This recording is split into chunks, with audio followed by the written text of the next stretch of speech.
Bienvenue sur Thaïlande News. Dans l'édition d'aujourd'hui, voler vers la Thaïlande coûtera plus cher. L'IATA alerte sur la hausse des taxes et redevances aériennes qui pourraient freiner la reprise du tourisme. Plus de 45 000 Thaïlandais ont dépassé les 100 ans. Une longévité record, mais un avenir incertain pour les générations futures face à l'effondrement du modèle familial et à la faiblesse du système social.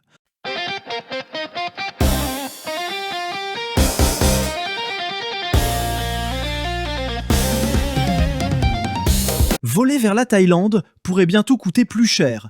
De nouvelles taxes risquent d'alourdir la facture des voyageurs. L'Association internationale du transport aérien, IATA, met en garde contre l'augmentation des taxes et redevances aériennes en Thaïlande. Selon l'IATA, la hausse des frais, notamment les redevances aéroportuaires et la taxe touristique proposée de 300 bahts, pourrait fragiliser les compagnies aériennes déjà confrontées à de faibles marges bénéficiaires. Cette situation risque également de compromettre la reprise du tourisme post-pandémie. Des coûts cumulés dépassant 1000 bahts par passager.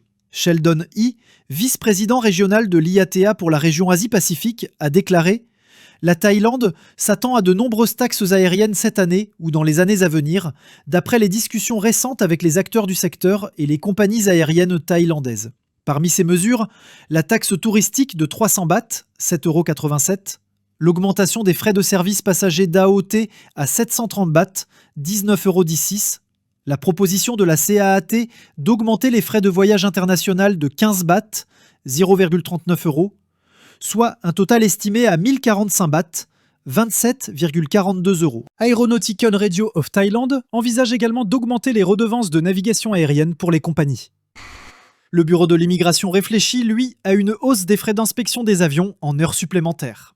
Ces redevances pourraient accroître les coûts pour les passagers visitant la Thaïlande à un moment où le tourisme montre des signes de faiblesse, a averti M. He. Les arrivées étrangères en 2025 atteignent pour l'instant plus de 25 millions, soit une baisse de plus de 7% par rapport à l'année précédente. Des marges très faibles pour les compagnies aériennes. Les bénéfices du secteur restent fragiles. L'IATA prévoit une marge nette de seulement 1,9%, soit 2,6 $ US par passager en Asie-Pacifique cette année. Une partie de ces coûts pourrait être directement répercutée sur les voyageurs, rendant plus difficile une croissance durable pour les compagnies aériennes. Un risque pour la reprise du tourisme thaïlandais. La Thaïlande attire traditionnellement une clientèle sensible au prix, qu'il s'agisse de compagnies low cost ou classiques. Mais alors que le gouvernement souhaite désormais cibler les voyageurs haut de gamme, Sheldon He rappelle la nécessité de trouver un équilibre entre volume et rentabilité afin de relancer efficacement le tourisme. Vers une meilleure coordination dans le secteur. L'IATA appelle à une coopération accrue entre les autorités et les compagnies aériennes pour éviter que ces changements ne deviennent un fardeau immédiat pour le secteur. En 2024, l'aviation commerciale mondiale a atteint un record avec plus de 17 000 avions en commande contre 13 000 en 2019, ce qui prolonge les livraisons jusque dans la prochaine décennie. En août, la demande internationale de passagers en Asie-Pacifique a progressé de 9,8% sur un an, tandis que la capacité a augmenté de 9,5% avec un taux de remplissage de 85,1%. Concernant la proposition de la CAAT visant à supprimer la limite d'âge des avions pour pallier la pénurie d'appareils, M. He a précisé « L'âge d'un avion ne pose pas de problème de sécurité tant qu'il est correctement entretenu et conforme aux normes internationales ». La semaine dernière, le vice-premier ministre Tamanat Prompau a annoncé qu'il négocierait avec AOT une réduction des redevances d'atterrissage et de stationnement dans les 6 aéroports principaux afin de stimuler les vols internationaux. De nouvelles liaisons malgré les tensions sur les coûts. Selon l'Office national du tourisme thaïlandais, TAT, 80 nouvelles liaisons internationales seront ouvertes au 4e trimestre en provenance d'Asie, du Moyen-Orient, d'Europe et des États-Unis. Dans le cadre du plan de relance Thailand Summer Blast, le pays prévoit d'accueillir 731 vols charters en provenance de Chine, y compris Macao, a indiqué la TAT. Plus de 45 000 Thaïlandais ont aujourd'hui dépassé les 100 ans, mais l'effritement du modèle familial et l'absence d'un véritable filet social font craindre une crise à venir. La Thaïlande se classe désormais au 5e rang mondial pour sa population centenaire, derrière le Japon, les États-Unis, la Chine et l'Inde. Cette longévité accrue reflète les progrès des soins de santé, une meilleure alimentation et une prise de conscience collective autour du vieillissement en bonne santé. Mais derrière ces chiffres impressionnants se cache un dilemme social grandissant. Alors que les centenaires actuels profitent encore du soutien des familles élargies traditionnelles, les générations futures risquent de faire face à l'isolement et à la précarité financière. Selon Natapat Sarobol, professeure adjointe à l'université Thammasat, le principal défi réside dans le fossé entre l'expérience vécue par les anciens et la réalité démographique de leurs enfants. Cela nous amène à nous interroger sur la manière dont les centenaires de demain pourront vivre seuls.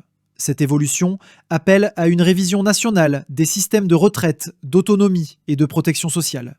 Le soutien familial s'effrite. Une étude menée auprès de 101 centenaires montre que le soutien familial est la clé de leur longévité. Leur bonheur repose sur des plaisirs simples. Passer du temps avec leurs enfants, vivre dans des maisons modestes mais confortables et se sentir utile à leur communauté. Mais ce modèle est en déclin. Les familles thaïlandaises deviennent de plus en plus nucléaires et isolées. Autrefois, plusieurs générations vivaient ensemble et s'entraidaient. Aujourd'hui, cette solidarité s'effondre peu à peu. Sans ce soutien, de nombreux aînés risquent de rencontrer des difficultés dans les tâches quotidiennes, cuisiner, se déplacer, accéder aux soins ou gérer leur argent. Ce qui accentue leur dépendance vis-à-vis des services publics déjà sous tension. Des structures sociales en mutation. Les recherches indiquent que la Thaïlande suit la même trajectoire que le Japon, où les centenaires dépassent déjà les 100 000. Les enfants nés après 2016 pourraient vivre jusqu'à 90, voire 100 ans. Mais les structures sociales qui soutenaient autrefois les aînés disparaissent rapidement. Traditionnellement, les Thaïlandais âgés comptaient sur leurs familles nombreuses. Aujourd'hui, avec la baisse du taux de natalité et la réduction de la taille des ménages, beaucoup n'ont plus d'enfants pour les aider. Nos centenaires ont survécu grâce à leurs familles, pas à leurs économies. Ce système est en train de s'effondrer, explique Natapat Sarobol. Le modèle classique, 20 ans d'études, 40 ans de travail, 15 ans de retraite, est devenu obsolète. Avec une espérance de vie prolongée, les gens peuvent désormais vivre 30 à 40 ans après la retraite. Il ne s'agit pas seulement de repousser l'âge de la retraite, souligne-t-elle. Il faut redéfinir ce que signifie la vie après 60 ans. Rester actif, compétent et autonome aussi longtemps que possible. Le poids économique d'une population vieillissante. Pour Nonarit Bisoniabout, chercheur au TDRI, le vieillissement de la population s'inscrit dans une tendance mondiale. Moins de jeunes travailleurs doivent soutenir de plus en plus de personnes âgées dépendantes. Autrefois, plusieurs enfants se partageaient la responsabilité de leurs parents. Aujourd'hui, un seul enfant peut avoir à s'occuper de 4 personnes âgées, ses parents et beaux-parents. Cela crée un fardeau financier et émotionnel considérable. Des millions de personnes âgées thaïlandaises vivent déjà seules, sans famille proche. Elles sont exposées à la pauvreté, à la solitude et à la dépression. Si le report de l'âge de la retraite est évoqué, ce n'est qu'une solution partielle. Il faut créer des emplois adaptés à l'expérience et aux capacités des seniors, insiste Nonarit. Mais l'État thaïlandais, déjà confronté à des priorités budgétaires multiples, infrastructures, éducation, santé, défense, dispose de moyens limités pour assurer une protection sociale complète. Se préparer à un futur plus âgé. Le pays compte aujourd'hui 45 561 centenaires, contre 36 402 un an plus tôt. Une croissance rapide qui fait de la Thaïlande l'un des pays les plus longévifs du monde, mais aussi l'un des plus vulnérables socialement. Les experts redoutent que le pays ne suive la voie du Japon, où de nombreuses personnes âgées vivent et meurent seules. La différence, avertissent-ils, est que les Thaïlandais âgés risquent à la fois la solitude et la pauvreté. Le Japon a 30 ans d'avance sur nous, mais il dispose de meilleurs filets de sécurité, explique Nonarit. Les chercheurs appellent à la création d'un système de soins de longue durée, combinant le soutien de la famille, de la communauté et de l'État. Ils recommandent aussi d'encourager le vieillissement actif, en facilitant l'emploi des retraités et en valorisant leur expérience. L'objectif n'est pas seulement de vivre plus longtemps, mais de vivre mieux, conclut Natapat Sarobol. La société doit évoluer pour que les aînés restent actifs, respectés et autonomes. Merci d'avoir regardé. Abonnez-vous pour ne rien manquer de l'actualité en Thaïlande et partagez autour de vous. À demain, même heure.